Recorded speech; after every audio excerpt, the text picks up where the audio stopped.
এখন সময় রাত 12:30 আর আমি এখন সিমেন্ট ইট দিয়ে কাজ করছিলাম। কেন জানো? কাঠ ইট দিয়েছি এখানে যাতে এই কাঠটা না থাকে। এবার এই দেখো কাঠ আজ হচ্ছে, একটা কবজা খোলা হয়ে গেল, এবার এটা খোলা হচ্ছে। সব না পাল্লাই খোলা কমপ্লিট হয়ে গেল। একখানা পাল্লা রেখেছি হচ্ছে এইখানে। এই রে মেয়েরা মেকআপ এরকম ভাবে করতে পারে, এরকম তুই কর দুটো মুখে, তোর বাবাকে একটা করে দেবো, তোকে একটা করে দেবো মেকআপ। এইটুকুনি মাত্র সিমেন্ট বালি মেখেছি, কিন্তু কেন? আজকে রবিবারের দুপুরে খাওয়া দাওয়া সেরে আমরা আবার লেগে পড়েছি কাজে। সোম দেখতে এসছে কাজ, আর দর্শক চলে এসছে পল্লব। আজকে তোমাদের কথা দিয়েছিলাম, কথা রাখলাম। গরিবাড়ি মেরামতের আরো একটা ব্লগে সবাইকে স্বাগত। আর আজকের ব্লগটা শুরু হচ্ছে রাত্রি 10টা থেকে। হ্যাঁ, পরের দিন সকাল পর্যন্ত চলবে। এখন কি করছি সবটা তোমাদের বলছি, আগে চলো ব্লগটা শুরু করা যাক। চলো ভাই দেখো আপনি কি করতা। আগের ব্লগে তোমাদের বলেছিলাম আমরা রাত্রিবেলা করব জানলা ঠিক। তো জানলা ঠিকঠাক করছি, মানে আমি করছি না, বাবা করছে। আর আগের দিনের ব্লগে তোমরা দেখেছিলে আমি কবজা কিনে নিয়ে এসেছিলাম, তো ওই কবজাটা লাগানো হবে। এবার আজকে জানি না কতটা কাজ হবে। আপাতত জানলাটা খোলা হচ্ছে, তো আওয়াজ হচ্ছে দেখতে পাচ্ছ। এবার অনেক দিনের পুরনো জানলা, সেজন্য কবজাগুলো খুলতে প্রচণ্ড পরিমাণ কষ্ট হচ্ছে আমাদের, মানে খুলতেই চাইছে না। অনেক দিনের কবজা, তো সেই জন্য খুলতে চাইছে না। তো দেখা যাক, আমি একটুখানি বাবাকে হেল্প করি। ওইখানে জানলাটা ধরতে হবে মনে হচ্ছে। একটা কবজা খোলা হয়ে গেল, এবার এটা খোলা হচ্ছে। সব পেরেক দিয়ে মারা রয়েছে, স্ক্রু দিয়ে মারা নেই। ঠিক আছে, সেটা অসুবিধা নেই। পেরেক মারা থাকলে অবশ্য খুলতে সুবিধাই হবে। A few moments later. এখানে জানলা খোলা কমপ্লিট হয়ে গেল কিছুক্ষণের মধ্যেই। তো দাও পাল্লাটা বাবাকে দাও, তো দাও। বাবা কি ভারী, এত মোটা কাঠের আগেকার। A few moments later. দুখানা পাল্লাই খোলা কমপ্লিট হয়ে গেল। একখানা পাল্লা রেখেছি হচ্ছে এইখানে, একটা পাল্লা রেখেছি এইখানে। এবার কবজাগুলো খুলতে হবে, যে কবজাগুলো এখানে আটকে রয়েছে। আমাদের কাজ প্রায় শেষের দিকে। বাবা ভালো কাজ করছে, আমি একটু বাবার হেল্প করতে গেলাম। তো হাত পাতে যে কেটে কুটে ফেললাম এই সিমেন্টের ঘষা খেয়ে। তো কি আর করা যাবে, সেই হবে।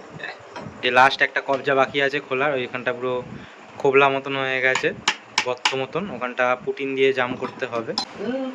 এই রে আবার কি কেমন কেমন এইগুলো গর্ত রয়েছে, এই গর্তগুলোকে একটু ঠিকঠাক করতে হবে যতটা পারি। এবার কি দিয়ে ঠিক করবো সেটা তোমাদের বলছি। তো এই দেখো এখানেও গর্ত রয়েছে, এখানটা তো একটু গর্ত রয়েছে। বাবাকে অনেকক্ষণ ধরে আসতে বলছি, আসছে না। ডান্স বাংলা ডান্স দেখতে ব্যস্ত। এদিকে মার খাওয়া হয়ে গেল। খাওয়া গেল তোমার? না, ঠিক আছে বাবা। তুমি ঠিক হ্যাঁ কি বলছো? বাবাকে বলছি এই যে বিটের মধ্যে উঠে গেছে না, এইগুলো একটু এই সাইডগুলো কেটে চেড়ে দিন। ওগুলো চাঁচবো কখন বলো তো? ওগুলো শুকিয়ে গেলে খটখটে হয়ে গেলে না, ওগুলো চেঁচে দেওয়া যাবে, বুঝেছো? ঠিক আছে, হ্যাঁ, নরম তো এখন চাঁচা যাচ্ছে না, বুঝেছো? তোমাদেরকেও দেখাই, দেখো আর কোনো বোঝা যাচ্ছে না। এরপর যখন শুকিয়ে যাবে তারপর একটু চেঁচে দিলে আরোই বোঝা যাবে না। তারপর রং করে দেবো, তাহলে তার বুঝতে পারবেই না। তো দেখো এখনই এমনি বোঝা যাচ্ছে না। তো অনেক গর্ত ছিল, সেটা একদম ঠিকঠাক হয়ে গেল। 1 hour later. এখন সময় রাত 12:30 আর আমি এখন সিমেন্ট ইট দিয়ে কাজ করছিলাম। কেন জানো? আগে তোমাদের দেখাই, তারপর সবটা বলছি। প্রথমেই দেখো একটা ইট কেটেছিলাম এই কাঠারিটা দিয়ে, ইটের টুকরোগুলো পড়ে রয়েছে। এই দেখো এখানে একটা ড্রাম সাপোর্ট দিয়েছি, দিয়ে এবার দেখো কাঠ ইট দিয়েছি এখানে যাতে এই কাঠটা না থাকে। এবার এই দেখো কাঠটা উঠছে উঠছে উঠছে উঠছে। এই দেখো এই ইটটা এখানে গাঁথনি করলাম শুধু সিমেন্ট দিয়ে। তার কারণ হচ্ছে এইখানে দেখতে পাচ্ছ একটা ডিজাইন রয়েছে।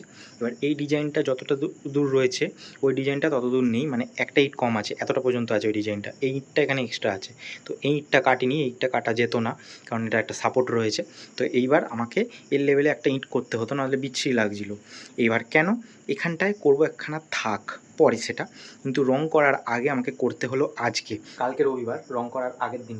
এবার যদি আমি এটা কালকে করি, কালকে আমি সাপোর্ট দিয়ে সারাদিন রাখবো, পরের দিন সোমবার দিন রং করতে পারবো না, কাঁচা থাকবে। এখন রাত্রিবেলা করলাম, এখন তো টেনে যাবে। কালকে সকালবেলা কাঠটা খুলে দেবো, তারপরে হালকা সিমেন্ট বালি দিয়ে ওর ওপরে ইটের ওপর দিয়ে দেবো, তাহলে আর বোঝা যাবে না যে এখনটা করলাম। আর একটুখানি সিমেন্টের কাজ আছে, ওটাও করে নেবো। মার বাবা তো অলরেডি শুয়ে পড়েছে অনেকক্ষণ আগে। তো হঠাৎ আমার মনে পড়লো এটা, যে এটা আমাকে করতে হবেই আজকে রাত্রিবেলাতে, সেই জন্য এখন করলাম। এবার এই ডিজাইনটা ঠিকঠাক হলো, মানে যতটা ঢেউ ঢেউ খেয়ে উঠেছে। ওই দিকটা একটু ছোটো ছোটো দেখো ডিজাইনটা, এটা বড় বড়। কিন্তু পরে এখান থেকে এখানে একটা কাট মেরে দেবো, পরে এখানে একটা থাক হয়ে যাবে। এখানে সুন্দর সুন্দর শোপিস বা যেটা ইচ্ছা রাখতে পারবো। 1 eternity later. চলে আসলাম ঠিক আবার 10টা 15 নাগাদ। তো প্রথমেই বলি, আমি মনে হয় একটু পাগল আছি, কারণ দেখতে পারলে কালকে রাত্রি 12:30টার সময় সিমেন্ট বালির কাজ করলাম, বালি না সিমেন্টের ইটের কাজ করলাম, গাঁথনি করলাম। তো পরে এটা ওটা দেখাচ্ছি, এসে খুলতে হবে। এখন যাচ্ছি একটুখানি দূরে, কি আনতে সবটা তোমাদের বলছি, একটু ওয়েট করে যাও। কিছু বলতে চাও? সবাইকে গুড মর্নিং। তোমরা কেমন আছো? আমরা একটু ভালো আছি। কারণ এতদিন ধরে যা হুলুস থুলুস হচ্ছিল একটু রিল্যাক্স আর কালকে রাত্রিবেলা কাজ করছিলাম যে আর কালকে রাত্রে আমরা শুয়ে পড়েছি কর্তাগিনি, তখন ওর মাথায় ভূত চাগলো, দেখি ঠকাস ঠকাস ঠকাস, আশেপাশে ভাববে বোধহয় কাদের বাড়ি ভাঙছে, চোর চোর ডাকাত ঢুকেছে। মাথাটা কেমন গরম হয় বলো, এইসব চলছে। 1 hour later. কাজ মিটিয়ে আসলাম বাড়ি, এদিকে টিফিন খেতে বসেছি আর বৃষ্টি চলে আসলো। টিফিনটা আমরা চলো খাই, অনেকটা দেরি হয়ে গেল, 12টা বেজে গেছে। তো এখন কি করেছো, এটা আলু পটলের তরকারি, আলু পটল তরকারি, আর কি করেছো? ও আর রুটি আছে, এই রে রুটি আছে, কলা আছে, মিষ্টি আছে। আর বলি তোমাদের কি কি কিনে আনলাম, রঙের সরঞ্জাম। তো প্রথমে হ্যাঁ রঙটাই দেখাই। তো এটা হচ্ছে ইয়েলো অক্সাইড বলে, এই যে 2 কৌটো নিয়ে এসেছি। 1 কৌটো তো মানে রং করলে 1 কৌটো অনেক, মানে 1 কৌটো সাদা রঙের মধ্যে এটা অনেক অনেক হয়ে যায়, কিন্তু চুন যেহেতু জন্য 2 কৌটো নিয়ে আসলাম। এবার দেখা যাক কতটা লাগে রং। আর এই দেখো এগুলো হচ্ছে ফেভিকল ডিডিএল, এগুলো চুনে মেশাতে হয়। চুনে যদি এই আটাটা মেশাও তাহলে আর চুনগুলো খসে খসে পড়বে না। এইগুলো 6 বছর 7 বছর আগে রং করেছি, কিচ্ছু হয় না এখন, এই দেখো না, হাতে আসে না, খালি এই জায়গাগুলো একটু নোনা ধরে একটু খসে গেছে, এগুলো তো আবার রং করে দেবো। যাই হোক 3টে প্যাকেট নিয়ে আসলাম, বলছিল 2টো প্যাকেটে হয়ে যাবে, কিন্তু 1টা প্যাকেট আরও এক্সট্রা নিয়ে এসেছি, বেশি করে দেবো যাতে একদম না কোনো খসে। ওই যে মেকআপ কর, মেয়েরা মেকআপ এরকম ভাবে করতে পারে, তুই কর দুটো মুখে, তোর বাবাকে একটা করে দেবো, তোকে একটা করে দেবো মেকআপ। এরকমই মেয়েদের ছোট ছোট থাকে, এটা বড় বড়। যাই হোক এই দুখানা ব্রাশ নিয়ে এতদিন চুন সুরকির কাজ করেছিস, আর হচ্ছে মেকআপ করতে হবে। দেখো হচ্ছে চুন, তুই তোকে তো দেখাই যাচ্ছে না, মুন্ডু কেটে দিলাম। হচ্ছে চুন। তো এত কিছু কিনে নিয়ে এসেছি, এবার যাই না এগুলোতে সব হবে কিনা, যদি না হয় তাহলে আবার কালকে গিয়ে অল্প নিয়ে আসবো। এবার হয়ে যাবে হয়ে যাবে হয়ে যাবে হয়ে যাবে বলতে ব্রাশ লাগবে না, আঠা লাগবে না, স্টেনারটা আশা করি লাগবে না, চুনটা লাগতে পারে। এবার দেখা যাক কি হয়। এইবার কি খুলবো দেখো, এইটা এটা আগের দিন রাত্রে করে রেখেছি। সিমেন্ট হচ্ছে মানে শুধু সিমেন্ট মেখেছিলাম, যেটা তোমাদের বললাম। তো রাত্রে ঘুমিয়ে পড়েছি, দেখি হঠাৎ ঠুক ঠুক ঠুক ঠুক করে আওয়াজ হচ্ছে, রাত্রি 1টা 1:30 বাজে। দেখিয়েছি ভিডিও দেখিয়েছি, এই যে ইট কেটেছি যেটা আগের দিন বললাম, এই দেখো পুরো শক্ত হয়ে গেছে। এইবার কি এটা আর এইটা এই যে লেভেল হলো, মা দেখাচ্ছে তো দুটোই লেভেল হলো। এইবার এখান থেকে হচ্ছে এরকম ভাবে কাট মেরে দেবো পুরো একদম লম্বা করে, মানে এরকম থেকে এখানে, আর এখানে কিছু থাক করে রাখতে পারবো, এখানে মানে একটা র্যাক মতন হয়ে যাবে সুন্দর। তো পরে সেটা তোমরা দেখতে পাবে অবশ্যই। দেখো এইটুকুনি মাত্র সিমেন্ট বালি মেখেছি, কিন্তু কেন এই জায়গাটা অনেকটা গর্ত মতন রয়েছে, এই যে বিচ্ছিরি মতন লাগছে এই জায়গাটা, দেখো থাকটার জন্য। তো সেই জন্য এইখানে একটা পাতলা কাঠ দেবো, মানে এই কাঠের থেকে হালকা একটু উঁচুতে থাকবে, দিয়ে এই কোনাটা একদম প্লেন করে দেবো, মানে এখান থেকে একদম এরকম যাতে নেমে এরকম আসে, তাহলে কি অতটা খারাপ লাগবে না। টুকিটাকি এরকম কাজ আছে অনেক, আর বাইরে তো অনেক কাজ আছে, ওগুলো আজকে আর করবো না। আজকে হচ্ছে জানলাটা ফিট করব, বাবা আসবে দুপুরবেলা থেকে ওটা ধরবো। কমপ্লিট হয়ে গেল। এই কাঠের সাপোর্টটা এখন আপাতত একটু রেখে দেবো, একটু টেনে যাক, তারপরে বার করবো, নাহলে আবার খসে যেতে পারে, খসে গেলে আবার সমস্যা হবে। মিস্ত্রি বেশ ভালো আছে, আর যেটুকুনি মশলা মেখেছিলাম সবটাই লেগে গেল, আর এক্সট্রাও হয়নি, কমও পড়েনি। রবিবারের দুপুরের খাওয়া দাওয়া সেরে আমরা আবার লেগে পড়েছি কাজে, জানলা ফিটিং হবে। তার আগে এখন অনেক কাজ বাকি আছে, দেখতে পাচ্ছ বাবা কি কাজ করছে, কবজা খোলার কাজ করছে। তো পাল্লাগুলোর মধ্যে 2-3টে করে এখন কবজা রয়েছে। আজকের ব্লগটাতে তোমরা বিভিন্ন ধরনের ছোট ছোট কাজ দেখতে পাচ্ছ। কালকে রাত্রিবেলা 10টা থেকে কাজ শুরু হয়েছে, রাত্রি 12:30 পৌনে 1টা অবধি কাজ করে তারপরে আবার আজকে সারাদিনে অনেক কাজ হচ্ছে। তো পুরোটা ব্লগটা দেখতে থাকো, আর কেমন লাগছে অবশ্যই কিন্তু জানিও। কাঠ কেটে আবার ডিজাইনও হচ্ছে, যেমন ওই কাঠগুলো ডিজাইন করা আছে, কানাগুলো সব মারা রয়েছে যাতে খোঁচা না লেগে যায়, তো ওরকম করা হচ্ছে দেখতে পাচ্ছ।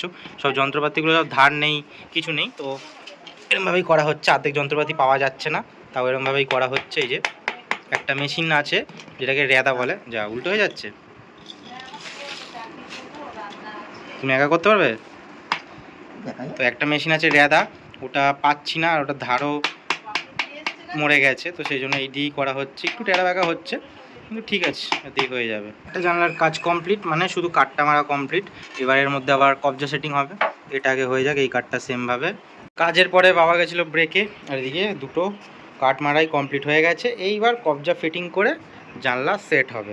কবজা সেটিংয়ের জন্য কাটাকুটি আবার হচ্ছে। এবার আমিও জানি না এসব কী মাপজোক করে বাবা করে, তোমাদের মতন আমিও দর্শক, আমি জাস্ট তো দেখো একখানা জানলা সেটিং হচ্ছে, একটা স্ক্রু মারা হয়েছে একটা কবজাতে, তো তার জন্যই পাল্লাটা ঝুলে গেছে, আমাকে সাপোর্ট দিতে হচ্ছে না। এবার বাবা ঠেলে রাখবো, ওদিকে ঠেলে রাখলে ভালো হবে নাকি? বাহ, সোম দেখতে এসছে কাজ, একবার বেলায় দেখতে এসেছিল, এখন আবার দেখতে এসছে। এই পাল্লার কাজ প্রায় শেষের দিকে। আমাদের একটা পাল্লা সেট হয়েছে, কিন্তু ঠিকঠাকভাবে সেট হয়নি, একটু গন্ডগোল হয়েছে, তার জন্য অনেকটা খাটাখাটনি করতে হলো। প্রায় সন্ধে হয়ে আসলো, তার জন্য 1 ঘন্টা এক্সট্রা লেগে গেল। একটুখানি গন্ডগোল হয়েছে বলে এই যে এইটা পুরোটা কাটতে হলো, বিটটাকে, উপরের বিটটাও একটু কাটতে হয়েছে। এবার দরজা পাল্লাটা ভিজে যাচ্ছে, এই যে এইখানটা গিয়ে একটু টাইট হচ্ছে, এই যে এখান দিয়ে এইরকম একটু টাইট হচ্ছে। দেখো মানে এতটা নর্মাল ভিজছে। এবার এইখানটা যে ফাঁকাটা রয়েছে এইটাকে টাইট হচ্ছে, এই যে। এবার এই কবজাটা একটু গন্ডগোল হয়েছে, মারা বাবা বললো, সো সেই জন্য অসুবিধাটা হচ্ছে। জানলা ফাইনালি কমপ্লিট হলো। আবার দর্শক চলে এসছে, পল্লব আজকে দেখতে, সোম এসছিল। তার আগে কৌশিক আজকে আসেনি, আজকে পল্লব এসছে, সোম এসছে। আমাদের জানলা ফাইনালি কমপ্লিট হলো। এই পাল্লাটা একটুখানি গন্ডগোলে হলো, ঠিক আছে, সেটা অসুবিধা নেই। আর এই ছিটকানিটা একটু টাইট হয়েছে। আপাতত আজকের ব্লগ এখানেই শেষ করলাম। অনেক কাজ হলো আজকে সারাদিন, আজকে না কালকে রাত্রির থেকে অনেক কাজ হলো। তো জানিও ব্লগটা কেমন লাগলো। কালকে করব রং, কালকে একটা চ্যালেঞ্জিং ডে, তোমাদের সবটা দেখাবো। এবার রং করব, কিভাবে দেখাবো না দেখাবো সবটা কালকে দেখা যাবে। আমিও জানি না এখন, তোমরাও জানো না। তো কালকের ব্লগের জন্য ওয়েট করো। আর এই ব্লগটা কেমন হলো অবশ্যই জানিও। টেক কেয়ার সবাই ভালো থেকো, সুস্থ থেকো, সাবধানে থেকো।